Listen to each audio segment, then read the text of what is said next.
League of Legends is successful is because it's an accessible game with a high skill gap. You can download that game for free, get into it, and get destroyed. Not know why, but it's kind of fun.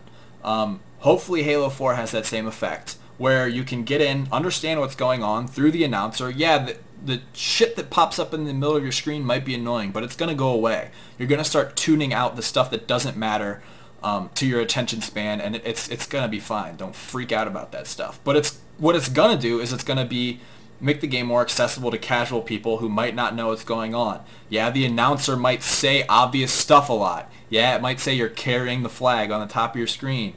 But the thing is, that's going to get people in who might not have ever touched a Halo game before and get them to play it and hopefully get them to keep playing it. So what we need to understand is that that's where the growth starts in this community. And just throwing those people out the door and disregarding them is a step backwards with trying to rebuild Halo as this great competitive title. And the people, yeah, okay.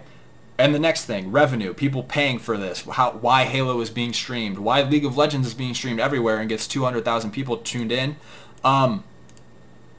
It's the casual people that watch the game and get ads thrown in their face. It's the ROI on that investment from big companies. Yeah, the prize pool isn't as much as the entrance fee. That's been the case since probably the frickin' Greeks ran the Olympics, all right? Do you know what you won? If you were a Greek and you won the Olympics, like old school when it first started, you won a wreath around your head and you got your name carved somewhere, man. And you guys are complaining, right? Just take a look back at history. Imagine you're a Spartan or whatever. I don't know, whatever. But yeah, like, you're getting a pretty good cut is what I'm saying. And the ROI is coming from those stream numbers. So the casual people watching is where you want to be. That's a good thing. And Halo 4 is the starting thing. So if you're watching this tournament and you're not telling your friends, you're messing up.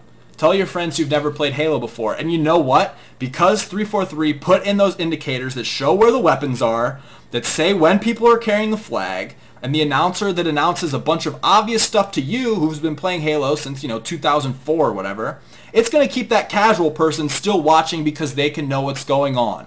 It's doing a huge benefit to the community, to be honest. It's making the game more accessible to people watching from home and getting ads thrown in their face on stream. That's the point. That's why League of Legends is an esport, because people can watch from home and they'll sit through ads. That's why StarCraft 2 is a great esport, because people can look at the game from a perspective of not playing and understand what's going on, and now it's in Halo and you guys are complaining.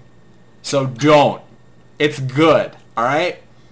Oh, it can't drop the flag, whatever. You're going to have, like, hundreds of thousands of people streaming and watching and all this crap now, and they're going to have a better sense of what's going on if they're a casual player from these things that you hate. So deal with it. It's a good thing.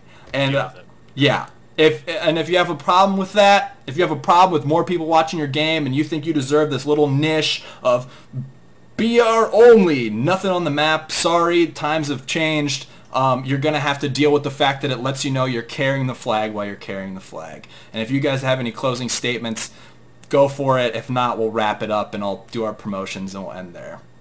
Well, one thing. I was talking about how after MLG Columbus, I got about a dozen people to buy Reach, and Reach is awful, but they still had fun with it. It was just really difficult for people to get into the game, like, competitively or whatever. And it's just like if everybody here can at least bring in like one person to watch MLG Dallas for Halo 4, that's gonna make a huge impact. I mean, we brought Halo back. We're doing a great job, but we're not done yet. Just because we got an MLG event, that doesn't mean we should stop. We need to get more people involved. Once Dallas comes around, make sure you post it on Twitter, talk to your friends about it on Facebook, whatever, and maybe we can see what happens from there. Because Dallas might be the last Halo tournament. We don't know. Yeah, it's stream numbers. Tune in, absolutely 100% tune in. All right, Unbreakable, anything? Yeah, I think Frank's rant kind of said my opinion. I got that off my back. If you care at all about Halo, like, regardless of the settings, just try to watch it and watch MLG. Like, I mean, obviously they're going to change the settings after the event based on feedback, but just watch it and try to support the game that you're all obviously caring about because you're here right now. Yeah. And I'm gonna go on a little bit of a rant again just to answer a question, but Ooze in chat says, how does putting a waypoint over the flag help? It's spectator experience, man. We don't have a spectator mode. So what's the next best thing?